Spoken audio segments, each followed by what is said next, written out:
Have a great day agaw. Galawan na to di agaw. Ay, at the second time around, ay papasilip ko sa inyo ang update ng aming project sa loob ng isang mall. At ito na nga. Hello mga agaw, gamayng update lang sa nahitabo diri.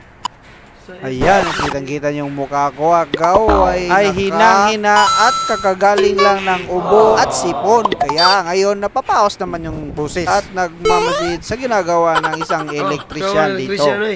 Hawag mo na ganyan Na piniprepare ang panel board at mga outlet at Johnson box sa ceiling agaw. Isa nga pala itong balik tanaw sa video kasi hindi ko nailagay sa unang video. Yan, at ito yung mga gamit namin sa electrical. Mga compression type na fittings at coupling, connector, EMT kasi ito yung isa sa mga requirement pag sa mall na project na agaw. At ito din yung nakalagay sa electrical design. At itong susunod na video na makikita mo agaw ay ang pagkakabit ng aming subcon sa kanilang product na roll up. At sa gabi ito naka-schedule ang kanilang framing agaw. At ito yung mukha ng klaseng hindi na naka-hike agaw. Iyan o, taba na.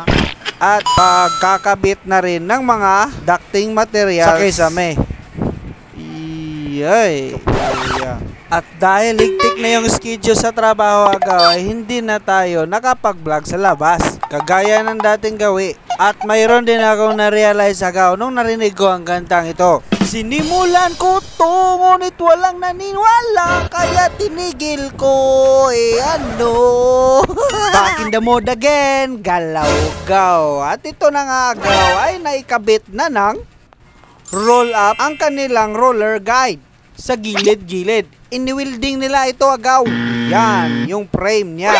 Sa nakikita mo, dyan din yun ikakabit nila ang harap ng roll-up frame. Habang kasabayan nito ay ang aming subcon ng pag-i-install ng ducting na ina-align nila ang cold supply nito agaw. Ikaw dyan agaw, ano ba ang komento mo sa nakikita mo ngayon na video? Kasi yung nakikita mong open wall na yan ay ang likod mismo ng pagkakabitan namin ng frame ng TV agaw. Andito kasi ako ngayon sa loob ng storage. Ayan. At natapos na rin ang pagkabit ng roll-up. Gulat ka no? Akala mo agaw yung roll-up namin na ilalagay is metal or GI system agaw. Luma na kasi yung style na yun dito sa mall. Kasi isa sa mga requirement nila agaw ay fiber. Kaya fiber panel na yung nilagay namin dito. And for safety purposes agaw, para makita nung roving guard kung ano ang nangyayari sa loob during out of mall hours. At kasabay nito agaw ay ang pagdating ng mga request kong painting preparation materials. At ito na nga, sinisimula na nilang prepare ang mga walling sa pagpahid ng mga skim coat.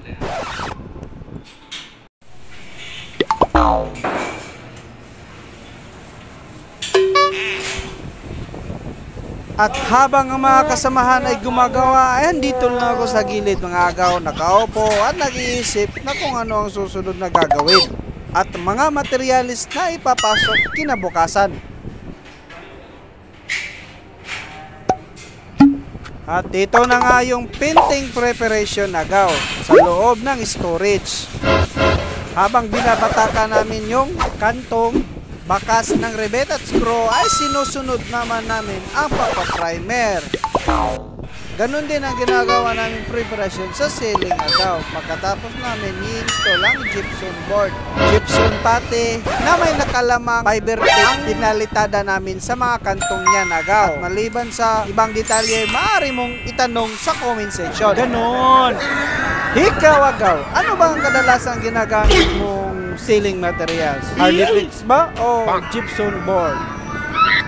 At nung natapos na naming ihanda ang ceiling sa pag-apply ng final coat ay nasa unang bahagi kami ng pagkakabit ng tiles agaw na may sukat na 20 by 60 yung design sa gitna.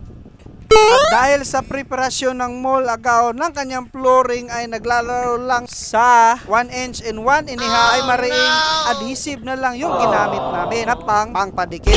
Ikaw agaw, kung tile sitter ka at umaabot ng 2 inches hanggang 2 and a half yung kapal ng flooring mo, ano naman ang kadalasang methodology ang ina-apply mo agaw? Baka naman may alam ka, ari mo ba ako sharean? Ay. As what can you see agaw ay handito na rin ang aming subcon sa lead light. Dito sa may uba light sa gitna. At hinahanda na rin nila ikabit ang kanilang mga acrylic materials. At binubutasan na rin namin ang mga location kung saan ang mga ilaw. At kung nakaabot ka sa puntong ito agaw sa panonood, baka naman pwede mo kong i-like and follow. At sa susunod na video, this is your agaw, Drops Mang Poran, Galaw-gaw.